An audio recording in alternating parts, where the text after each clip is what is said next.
In Galilean relativity, the position of a point x prime in a moving frame is related to its coordinate in a fixed frame by x minus vt.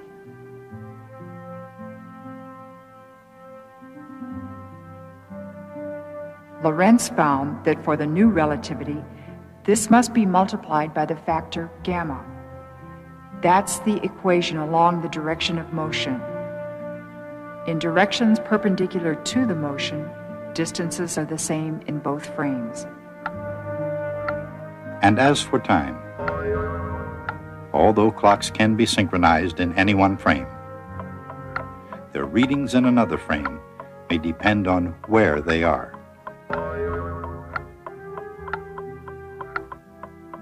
The time in the moving frame is gamma times the quantity t minus vx over c squared.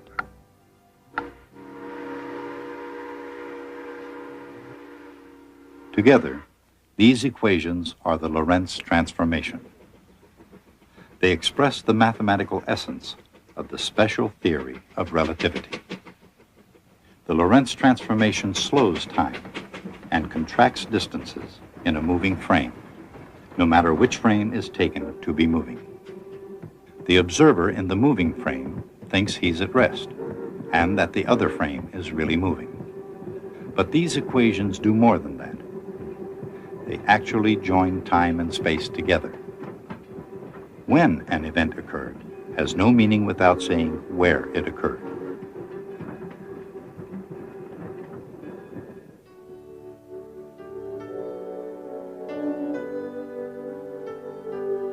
(1904), the Netherlands.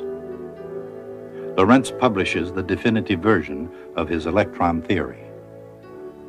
It contains the essential equations of the theory of relativity.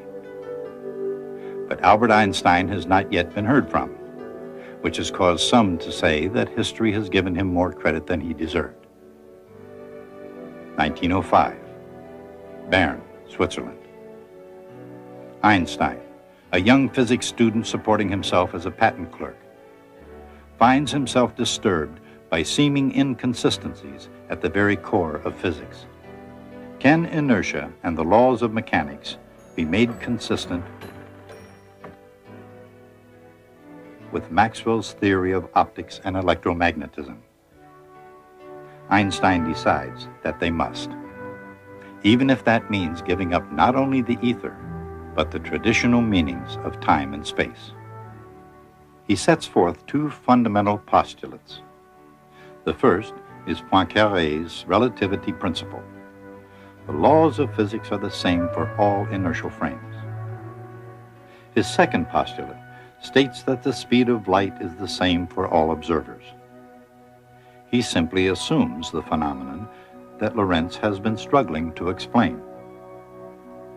From these two postulates alone, Einstein deduces exactly the same equations Lorentz discovered earlier. But now they have a very different meaning. The fundamental concepts of space and time have become intertwined. The essence of the idea can be understood by visualizing time as if it were another dimension.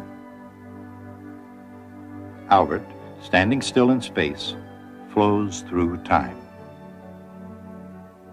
so that a vertical line represents a fixed point, x equals 0, in his reference frame at different times, while a horizontal cross-section represents simultaneous times in different places.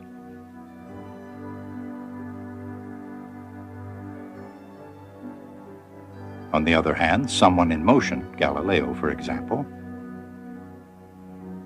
traces an oblique path.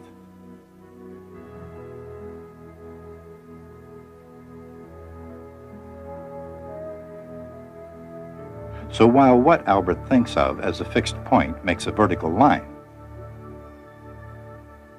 Galileo's idea of nothing happening appears as a tilted line at x prime equals 0, or anywhere else in his frame.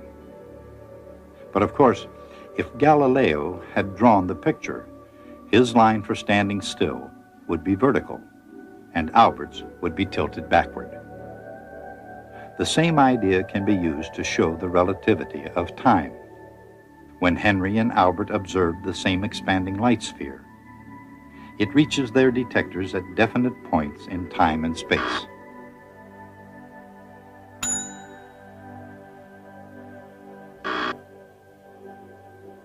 These are called events.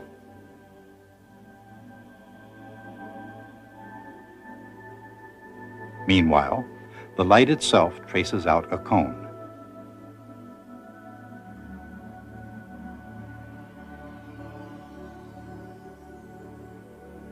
To Albert, events on the horizontal cross-section are simultaneous.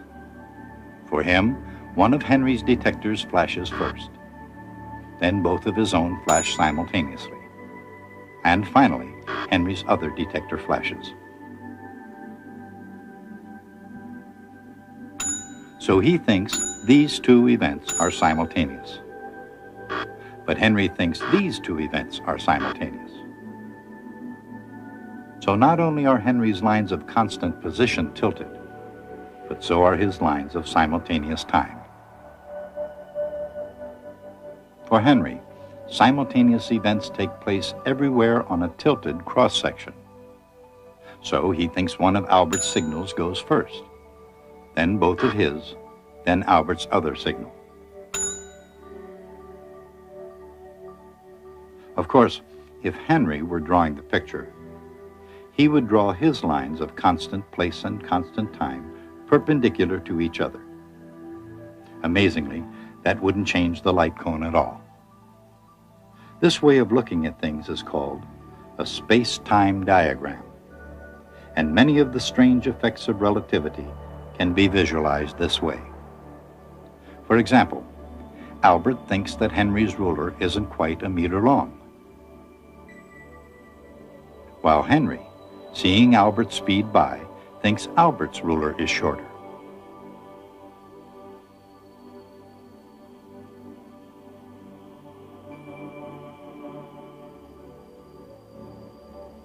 On the space-time diagram, Albert measures lengths on his space axis, where Henry's ruler is shorter.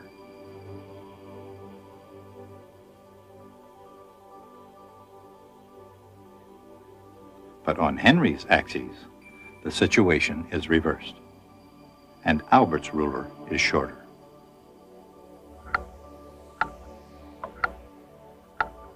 And what about the mystery of the clocks? How can each think the other's clock is slow? On the space-time diagram, just follow the bouncing light beams.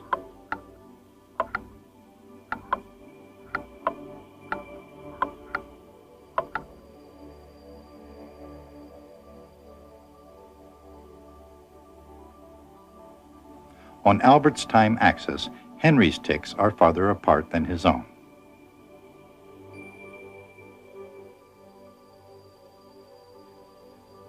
But on Henry's time axis, Albert's ticks are farther apart, no matter how he looks at it.